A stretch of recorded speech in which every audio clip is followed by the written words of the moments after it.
इस प्रकार से महाराज सुदामा जी महाराज कह रहे हैं क्या मांगने के लिए जाओ? नहीं नहीं महाराज, मांगने के लिए नहीं कर रहा, मांगने के लिए नहीं कह रहे हैं। एक बार द्वारिकाधीश आपके मित्र है, बचपन की सखा है, जानते हैं सुदामा जी महाराज इस बात को। श्रीमन नारायण अवतारायण, श्रीमन नारायण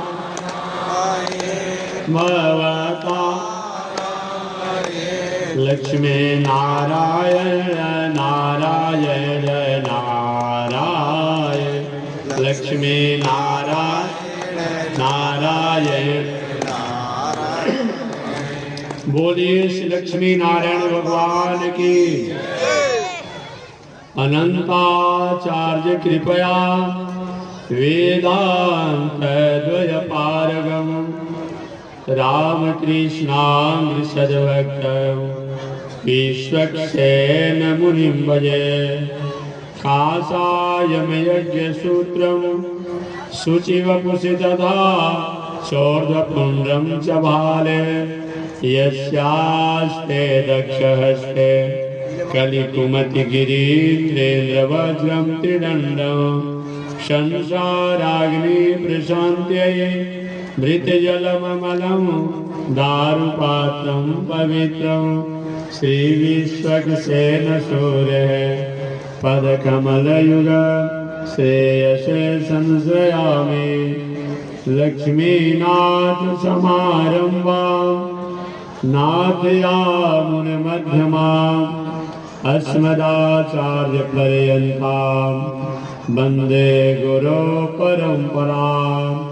नारायणाय विद्महे वासुदेवाय धीमहि तन्नो विष्णु प्रचोदयात्। महालक्ष्म्यै च विद्महे विष्णुपत्न्यै च धीमहि तन्नो लक्ष्मी प्रचोदयात्, तन्नो लक्ष्मी प्रचोदयात्। परमाराध्य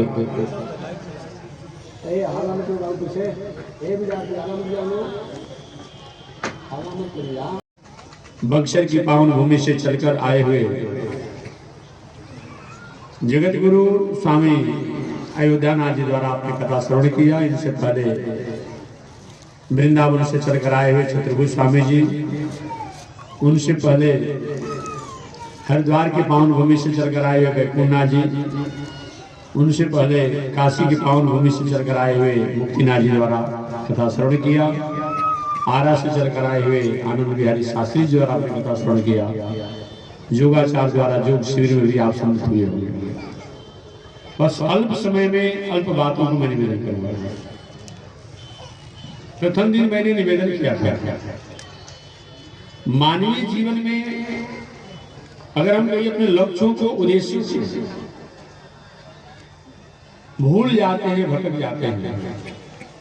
हमारे जीवन में साधन तो होते हैं, संसाधन तो होते हैं, सुविधाएं तो होती है, लेकिन शांति नहीं होती।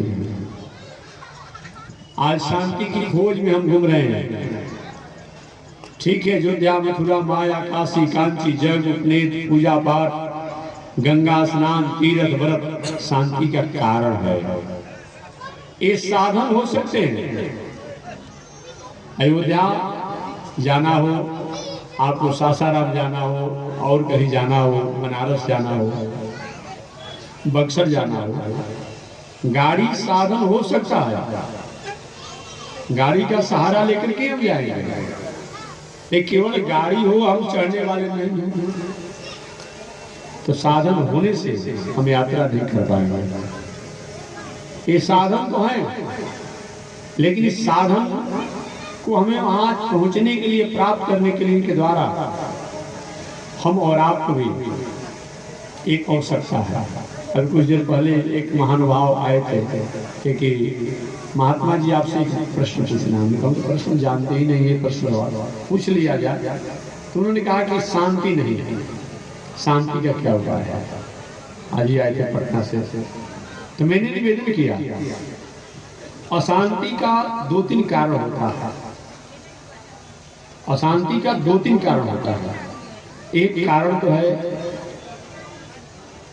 हम जो चाहते हैं उसके अनुकूल अगर नहीं होता है, हम बार बार उस पर थिंकिंग करते हैं, सोचते हैं, यही अशांति का कारण है। क्यों नहीं हुआ, काहे नहीं हुआ, कैसे नहीं हुआ, अशांति का कारण है।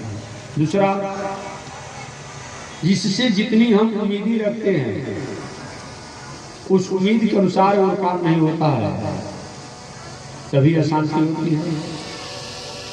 जैसे आपने बेटा को पढ़ा लिखा कर अच्छा किया, पुत्र आपके अनुशासन में नहीं है, आज्ञा नहीं मानता, रात दिन घुमा फिरा करके वहीं पर आकर दिमाग रुक जाएगा। बताओ, इतना खर्चा कर पढ़ाया लिखाया और आज मेरी आज्ञा नहीं मानता है।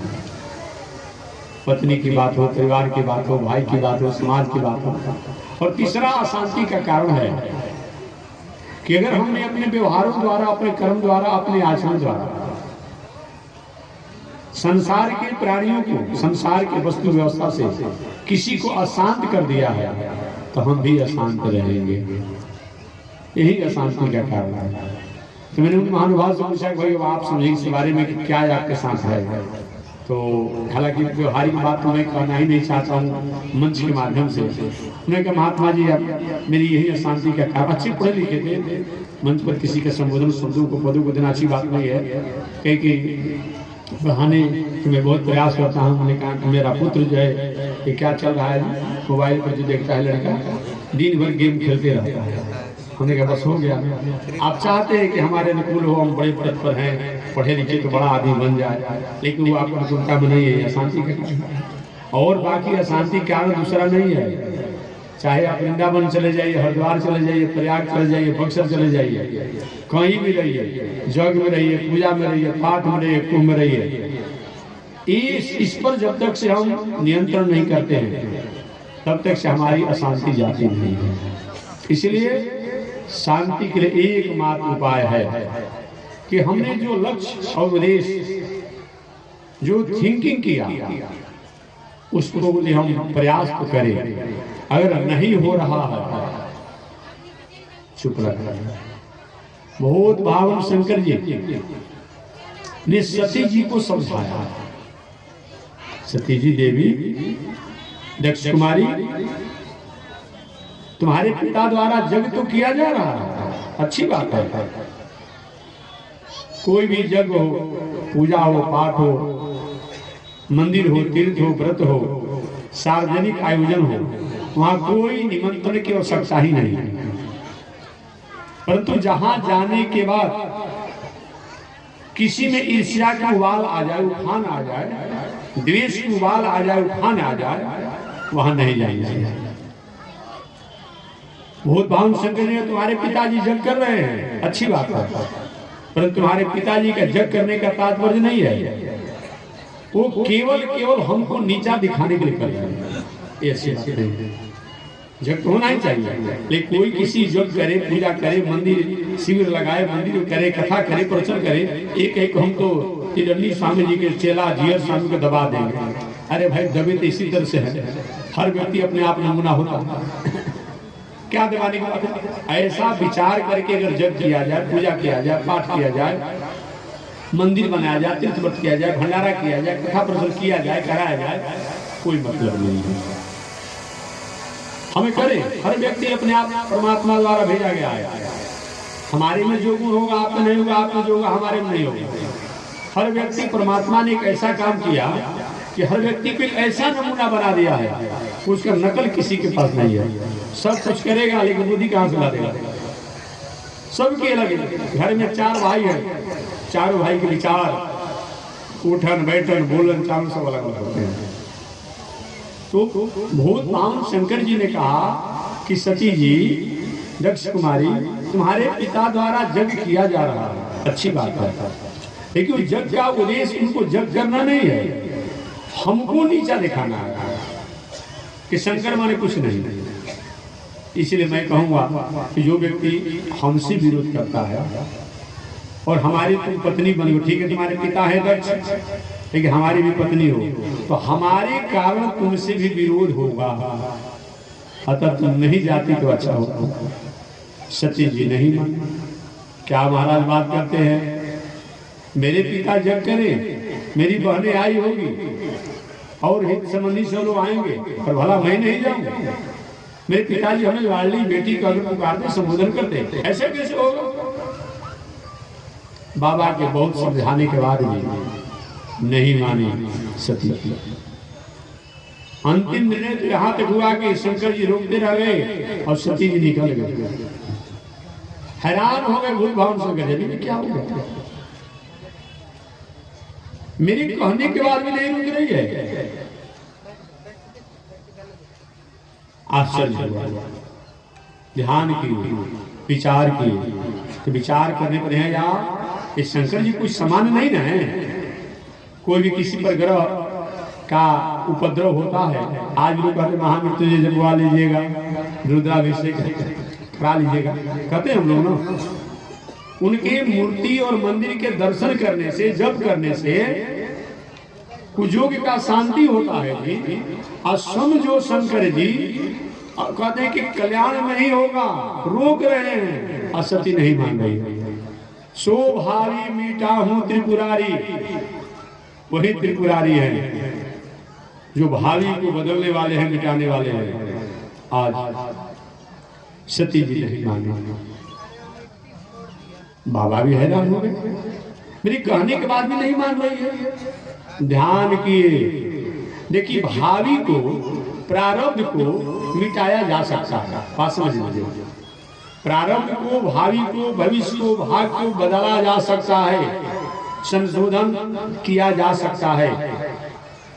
अगर ऐसा नहीं होता तो काहे के महामृत्युंजय, काहे के रुद्राभिषेक, काहे के जोग, काहे के जप, काहे के तप। इसलिए भावी हो, प्रारब्ध हो, भाग हो, भविष्य हो, कुयोग हो, पूजा पाठ धर्म कर्म करने से उसको कमजोर किया जा सकता है। एक बार एक महोदय जी ने हमसे पूछा था कि महात्मा जी एक तरफ से कहा जाता है कि